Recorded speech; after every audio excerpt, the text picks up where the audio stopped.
April মাসের প্রথমার্ধে এবং এই ডেটকে মাথায় রেখে নির্বাচন কমিশন একটা রোডম্যাপ যথাসময়ে দেবে। রাষ্ট্রের একজন নাগরিক হিসেবে সরকারের দায়িত্বের জায়গা থেকে না, যে কোনো নাগরিক তার প্রতি যদি অবিচার হয়, মানহানি হয়, অবশ্যই বিচার চাইতে পারে। রাষ্ট্রের একজন নাগরিক হিসেবে আমি যথাযথ আইনগত পদক্ষেপ নেব। তো স্থানীয় সরকার নির্বাচন আয়োজন করাটা আপনারা জানেন সরকারের প্রথম থেকে বিশেষ সদিচ্ছা ছিল। আমাদের মিডিয়ার পক্ষ থেকে যেমন আপনারা যে দেখবেন যে আমাদের যেই মুক্তিযোদ্ধা অধ্যাদেশটা হলো সেটা নিয়েও কিন্তু এক ধরনের গুজব চলে এবং এটা মেইনস্ট্রিম মিডিয়া থেকে হচ্ছে, যেটা সবচেয়ে দুঃখজনক। কারণ আমরা সোশ্যাল মিডিয়া একটা গুজব ছড়াতেই পারে, কিন্তু সেটা যখন মেইনস্ট্রিম মিডিয়ায় যায় এটা আসলে আমাদের জাতিগতভাবে আমাদের জন্য আমরা পিছিয়ে আছি এবং পরবর্তীতে ফ্যাক্ট চেকের মাধ্যমে সেটা জানতে হয় যে কতটুকু সত্যি।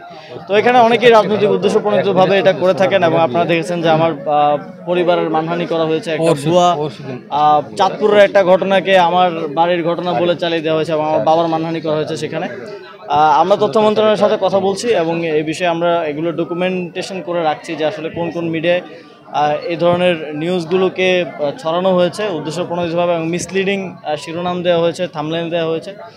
সেখানে রাষ্ট্রের একজন নাগরিক হিসেবে সরকারের দায়িত্বের জায়গা থেকে না, যে কোনো নাগরিক তার প্রতি যদি অবিচার হয়, মানহানি হয়, অবশ্যই বিচার চাইতে পারে। রাষ্ট্রের একজন নাগরিক হিসেবে আমি যথাযথ আইনগত পদক্ষেপ নেব। 25 বছরের ওয়ারেন্টিযুক্ত দীর্ঘস্থায়ী দরজা প্রোটেক্টর, আধুনিক ও মজবুত দরজা। নির্বাচনের রোডম্যাপ তো হয়নি, একটা ডেট দেওয়া হয়েছে, সম্ভাব্য ডেট এপ্রিল মাসের প্রথমার্ধে এবং এই ডেটকে মাথায় রেখে নির্বাচন কমিশন একটা রোডম্যাপ যথাসময়ে দেবে।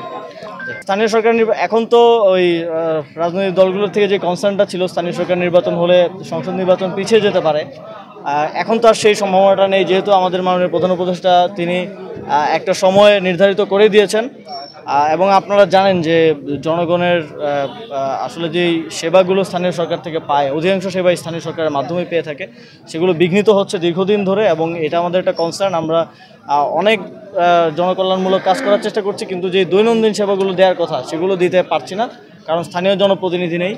তো স্থানীয় সরকার নির্বাচন আয়োজন করাটা আপনারা জানেন সরকারের প্রথম থেকে বিশেষ সদিচ্ছা ছিল। কোন পর্যায়ে কতটুকু আমরা করতে পারি, স্থানীয় সরকারের অনেকগুলো স্তর আছে, কতটুকু আমরা করতে পারি সেটা আমরা দেখব এবং সরকারের সিদ্ধান্ত অনুযায়ী আমরা সেই অনুযায়ী নির্বাচন কমিশনকে নির্বাচন আয়োজনের জন্য বলতে